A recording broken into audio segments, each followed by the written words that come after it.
NCP দল ধ্বংস, এবার কঠিনভাবে ফেসে গেলেন সমন্বয়ক সার্জিস আলম। এইদিকে ডক্টর ইউনূসকে কঠিন বার্তা দিলেন সেনাপ্রধান। বিস্তারিত জানতে ভিডিওগুলো দেখতে থাকুন। আমরা দেখে নিব তাদের কলিজা কোথায়, কলিজা ছিঁড়ে রাস্তায় ফেলে রাখবো।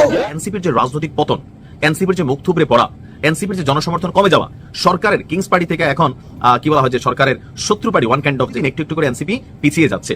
তো সার্জিস যদি ঘুমাইতে যায় শেখ হাসিনার স্বপ্নে দেখে, ফাঁসির দড়ি স্বপ্নে দেখে, অথবা ছাত্রলীগের তার সতীর্থ যারা ছিল তাদেরকে স্বপ্ন দেখে ছাত্রলীগের প্রতিদিন তাকে নিয়ে ভিডিও বানায়, হুমকি ধামকি দিচ্ছে। দেখেন এই ছেলেগুলা সেই জুলাই আগস্ট থেকে 2024-এর জুলাই আগস্টের আন্দোলন থেকে তাদের ক্ষোভের বহিঃপ্রকাশ হিসেবে বাংলাদেশের রাষ্ট্রীয় স্থাপনা থেকে শুরু করে মানুষের ব্যক্তিগত সম্পদ, সম্পত্তি, ব্যবসা প্রতিষ্ঠান শুধু ভেঙেছে, লুটপাট করেছে, অগ্নিসংযোগ করেছে। এভাবে কলিজা ছিঁড়ে রাস্তায় ফেলে রাখাটা যদি নতুন রাজনৈতিক বন্দোবস্ত হয়, এটা যদি বাংলাদেশের মানুষের জন্য নতুন স্বপ্ন বাস্তবায়ন হয়। সামনে নির্বাচন, এই ব্যাপারে কোনো সন্দেহ নেই। ফেব্রুয়ারি মাসে যে এই নির্বাচনটা হতে যাচ্ছে। সার্জিস আমার খুব পছন্দের একটা ক্যারেক্টার ছিল, আমার চ্যানেলে এখনো ভিডিওটা আছে। 5 আগস্টের পর যখন আমরা দেখলাম যে এই সরকারের উপদেষ্টা পরিষদ গঠন করা হলো, তখন আমি ভাবছিলাম সেখানে সার্জিস থাকবে, আসনাদ থাকবে। তো সার্জিসে যখন নিল না, তখনই আমি প্রথম বলছিলাম যে সার্জিসকে নিয়ে অন্য একটা প্ল্যান আছে, একটা রাজনৈতিক দল লঞ্চ করা হবে। আর এই ছেলে এত বাকপটু বা কথা জানে, ভবিষ্যতে সেই দলটার রাজনৈতিক নেতৃত্বে সে আসবে, পাশাপাশি হাসনাতও আসবে। ভিডিও রয়ে গেছে চ্যানেলে, দেখে নিন। সেই কথা কিন্তু সত্যি হয়েছে। কিন্তু ইদানিং সময়ে যে বক্তব্যটা আপনারা শুনলেন, সার্জিস যেই ভাষায় তার পঞ্চগড়ের যে নেস্কো মানে যে বিদ্যুৎ খাতের যারা সাপ্লায়ার বা যারা সেখানে কাজ করেন তাদের কলিজা ছিঁড়া রাস্তায় ফেলাই দিবেন, এই যে বক্তব্যটা নিয়ে তিনি যদিও সরি বলছেন এবং তিনি এটা ব্যাখ্যা দিচ্ছেন, অভিযোগ এনেছেন যে একবার না, তিনি যেদিনে বক্তব্য দিতে যান তার বক্তব্য শুরু হলে কারেন্ট চলে যায়। বক্তব্য শেষে আবার কারেন্ট আসে, মনে হয় সেখানে কেউ দুষ্টামি করে, অথবা বিষয়টা কাকতালীয় অথবা যান্ত্রিক গোলযোগ। এখন এটা কি ইচ্ছাকৃত না অনিচ্ছাকৃত, সার্জিসের কাছে কিন্তু কোনো এভিডেন্স ছিল না, কিন্তু রাগ সামলাতে না পারে তিনি যে বক্তব্য দিয়েছেন তারই বক্তব্যকে ঘিরে নানান ধরনের আলোচনা সমালোচনা শুরু হয়ে গেছে, বিশ্লেষণে কেউ কেউ করছেন। আমাদের বাংলাদেশের শিল্পাঙ্গনের একজন গুণী ব্যক্তিত্ব প্রিন্স মাহমুদ, তিনি সার্জিসকে পরামর্শ দিয়েছেন যে 2টা ঘুমের ট্যাবলেট খাইয়া, নামও বলে দিয়েছেন যে একটু ঘুম দরকার ছেলেটার। এখন ঘুমাইলে তো শেখ হাসিনার স্বপ্নে দেখে মনে হয়, কারণ অন্য দলের অন্য নেতাকর্মীরা কি করছে, নাহিদ ইসলাম কি করছে ফ্যাক্ট না, কিন্তু হাসনাত এবং সার্জিস তাদের মধ্যে একটা ভয় সবসময় কাজ করে, কারণ তারা এতটা জি ভাই বলে হাসনাত যেরকম কথা বলছে, বা সার্জিস বঙ্গবন্ধু নিয়ে লোল টোল ফালাই, এখন বঙ্গবন্ধু নিয়ে আবার একই সার্জিস যখন কথা বলে, তখন মানুষের কাছে কিন্তু দ্বিচারিত একটা চরিত্র তৈরি হয়ে গেছে সামহাও।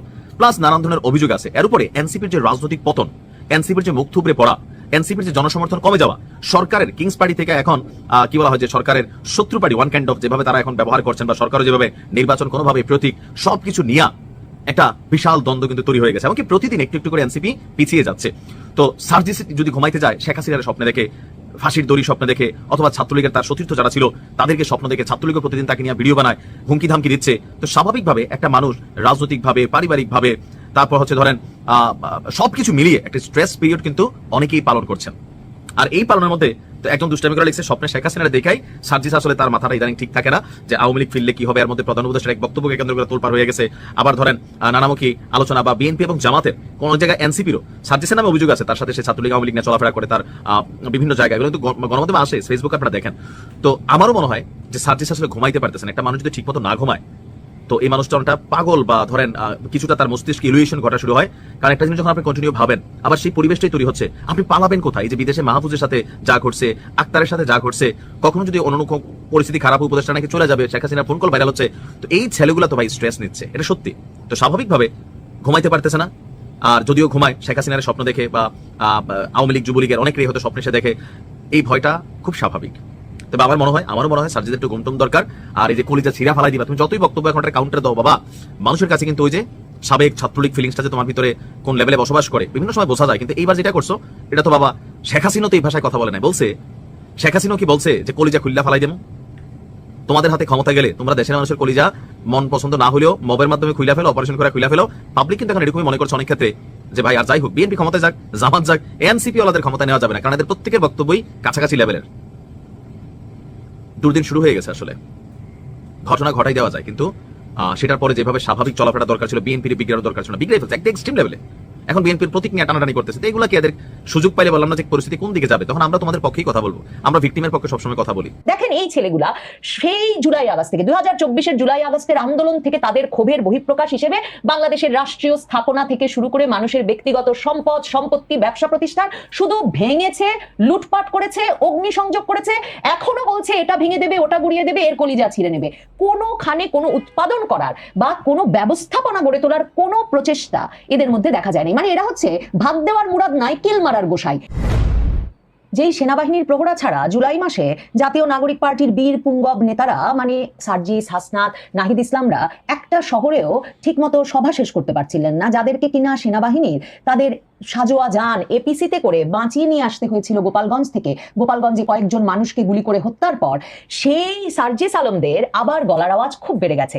তারা সেনাবাহিনীর ভেতরে সেনা কর্মকর্তাদের বিচারের ব্যবস্থা হচ্ছে, একরকমের জেনারেলদের মধ্যে অস্থিরতা, একেবারে তরুণ কর্মকর্তা থেকে শুরু করে শীর্ষ নেতা ওয়াকারুজ্জামান, যিনি কিনা সার্জিস আর হাসনাতকে পুত্রের মতো দেখতেন, মানে সার্জিস হাসনাতের বাপের মতো ওয়াকার, তাদের সবাইকে বিপদে ফেলে দেওয়ার পর এবং ভোট হবে না গণভোট হবে তা নিয়ে একরকমের ব্যাপক কনফিউশন সৃষ্টি করার পর, মানে সংশয়, বিএনপি জানে না আগে ভোট না আগে গণভোট, জামাত ভাবছে আগে গণভোটটাই করিয়ে নেওয়া যাবে এবং নির্বাচনটা বেশ পিছিয়ে দেওয়া যাবে, এবং জাতীয় নাগরিক পার্টি বুঝছে যে শাপলা পাবে না ঘটিবাটি পাবে মানে প্রতীক হিসাবে, সেটা এখনই চিন্তিত হওয়ার মতো কোনো বিষয় নয়। কারণ আসলে ভোট হবে না গণভোট হবে আগে, আর গণভোট একবার আগে হয়ে গেলে ভোট আর আদৌ হবে কিনা, এসব নিয়ে যত রকম দ্বিধা আর অস্থিরতা চলছে, তার মধ্যে গলাবাজির রাজত্বটা আরো জোরে সোরে কায়েম করার এটাই একেবারে গুরুত্বপূর্ণ এবং মোক্ষম মৌকা।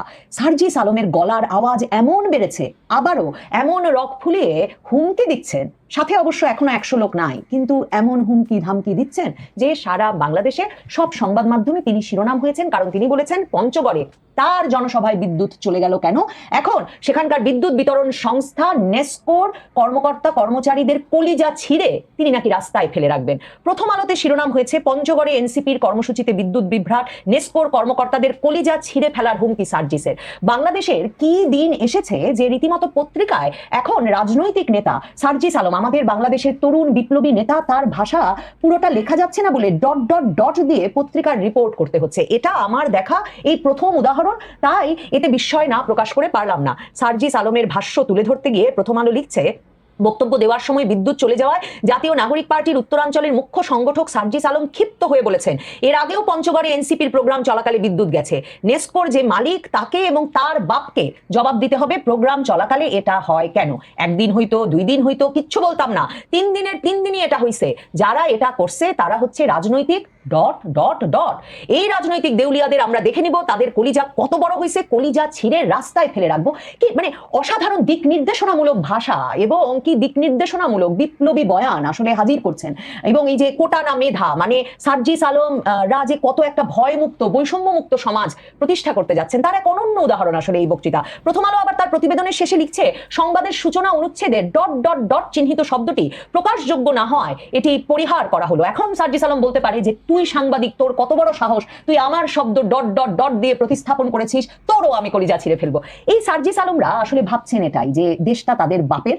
এবং মনে আছে সার্জিস আলম তো শতাধিক গাড়ি নিয়ে পঞ্চগড়ে গিয়ে উপস্থিত হয়েছিলেন, এবং যে সার্জিস আলমকে নাকি চা সিঙ্গারা খেয়ে হলে টিকে থাকতে কোনো মতে গণরুমে জায়গা পেতে যাকে নাকি ছাত্রলীগ করতে হয়েছিল আগস্ট পর্যন্ত বলে তিনি ব্যাখ্যা দেন, সেহেন সার্জিস আলম শতাধিক গাড়ি নিয়ে পঞ্চগড়ে যাওয়ার পর ব্যাখ্যা দিয়েছিলেন যে তার বাপ দাদার নাকি এত এত জমিদারি আছে যে তার আত্মীয় স্বজনের পক্ষেই সম্ভব শতাধিক গাড়ি নিয়ে পঞ্চগড়ে যাওয়ার ব্যবস্থা করা। তো এবার সার্জিস আলম বিরাট রাজনৈতিক কর্মসূচি নিয়ে তিনি গেছেন পঞ্চগড়ে। সেখানে গিয়ে তিনি বলেছেন, মানে কর্মসূচিটা হচ্ছে সার্জিস আলমের নেতৃত্বে পঞ্চগড় শহর থেকে বাংলা বান্ধা পর্যন্ত শনিবারের লং মার্চ। সার্জিস আলমের ফেসবুক পেজে যদি যান, গিয়ে দেখবেন সেই বাপদাদার টাকা খরচ করে তিনি লং মার্চের ব্যবস্থা করেছেন। তিনি খুব বক্তৃতা দিয়েছেন শুক্রবারে যে ঐতিহাসিক লং মার্চ, চাঁদাবাজি সহ সব অপকর্মের বিরুদ্ধে। কারণ সার্জিস আলম তো নির্বাচন করবেন, তিনি তো এর অনেক আগেই বলেছেন যে তার দাদা নাকি যে টাকা রেখে গেছে সেটা দিয়েই তিনি ইলেকশন করতে পারেন এবং তিনি তো এমপি হবেনই। তো থালা হোক, ঘটিবাটি হোক, শাপলা হোক, যা দিয়ে কোনোদিন যদি নির্বাচন হয়, আর না হলে পঞ্চগড় তার বাপদাদার জায়গা, কাজে যার ইচ্ছা তিনি কলিজা ছিঁড়ে নেবেন। মানে ব্যবস্থা কি জানি বলেন ওনারা, বন্দোবস্তটা কিন্তু খুব পরিষ্কার আর খুব সাদামাটা। এখন ফেসবুক পেজে যাবেন প্লিজ সার্জিস আলমের। তো সার্জিস আলম সেই একই ভাবে, মানে তার মডেলটা একটাই, গাড়ির পর গাড়ি ভাড়া করে ফেলা এবং সেই গাড়িতে তার লোকজন বসিয়ে দিয়ে তিনি সামনে থাকবেন রাজার ছেলের মতো এবং তার লং মার্চ হয়ে যাবে। তো এবার লং মার্চ তিনি আয়োজন করেছেন মোটর সাইকেল বহর সাজিয়ে।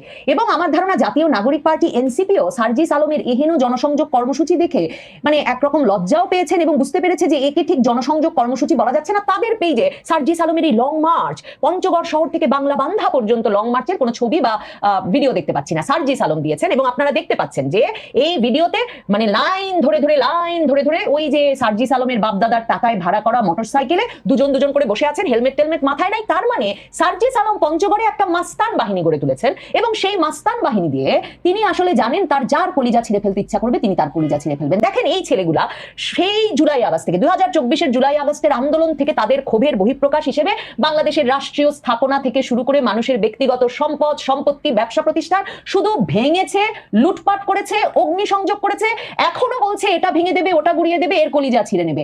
কোনোখানে কোনো উৎপাদন করার বা কোনো ব্যবস্থাপনা গড়ে তোলার কোনো প্রচেষ্টা এদের মধ্যে দেখা যায়নি। মানে এরা হচ্ছে ভাগ দেওয়ার মুরাদ নাই, কিল মারার গোসাই। এই ছেলেরা বিদ্যুৎ কিভাবে উৎপাদন হয়, বিদ্যুৎ বিতরণ ব্যবস্থায় কি নতুন বন্দোবস্ত আনয়ন করা যায় যার ফলে বিদ্যুৎ বিতরণ ব্যবস্থাকে সবচেয়ে এফিশিয়েন্ট করে তোলা যাবে, এরকম কোনো রকম কোনো বিষয়ে এদের কোনো দিক নির্দেশনা নাই। এদের আছে আমি যখন খাইতে বসছি তখন আমার পাতে সবচেয়ে বেশি মাংসের টুকরা নাই কেন, আমি যখন বক্তৃতা দিতে দাঁড়িয়েছি তখন বিদ্যুৎ চলে যায় কি করে, এই সার্জিস আলমকে জিজ্ঞেস করা দরকার। বগুড়ায় তিনি যখন বক্তৃতা দিতে বসেছিলেন এনসিপির দুই পক্ষের মারামারির মধ্যে তো 3 মিনিটও তিনি বক্তৃতার মঞ্চে দাঁড়িয়ে থাকতে পারেন নাই। এই যে জুলাইয়ে রাষ্ট্রের সকল বাহিনীর প্রহরায় তারা বিভিন্ন শহরে শহরে গিয়ে বক্তৃতা দিলেন, তারপরে কেন চকরিয়ায়, কক্সেস বাজারে, গোপালগঞ্জে এরকম নানা জায়গায় কেন তারা তাদের সভা সমাবেশে গিয়ে বক্তৃতা দিতে পারলেন না? তাদের প্রশ্ন করা দরকার, তারা কেন এত বড় বিপ্লব সাধন করে আসার পর এবং এত বড় বড় জমিদার পুত্র হওয়ার পর কেন তাদের সভার সামনে 100 লোককে তারা প্রাণের তাগিদে এনে হাজির করতে পারেন না? তাদের প্রশ্ন করা দরকার এগুলো। কেন তাদেরকে বিরাট মঞ্চ বেঁধে সামনে 25-30টা চেয়ার ভরে না এমন সব জনসভা করে বেড়াতে হচ্ছে সারা বাংলাদেশ জুড়ে? তাদের প্রশ্ন করা দরকার দুটো আসনে তারা নিশ্চিত করতে পেরেছেন কিনা যে মানুষের মন জয় সম্পন্ন হয়েছে এবং তারা নির্বাচনে দাঁড়ালে ভয় না দেখিয়ে, কলিজা ছেঁড়ার হুমকি না দিয়ে তারা আসলে ভোট পেয়ে ভরসা পেয়ে নির্বাচিত হয়ে আসতে পারবেন। এই ছেলেগুলো, এই ডাকাতগুলোর হাত থেকে মুক্তি মিলবে কবে বাংলাদেশের? দেখেন এই ডাকাতগুলো এখন ভাবছে যে পুলিশ বাহিনী একদম ভেঙে চুরে ছারখার করে দেওয়া গেছে।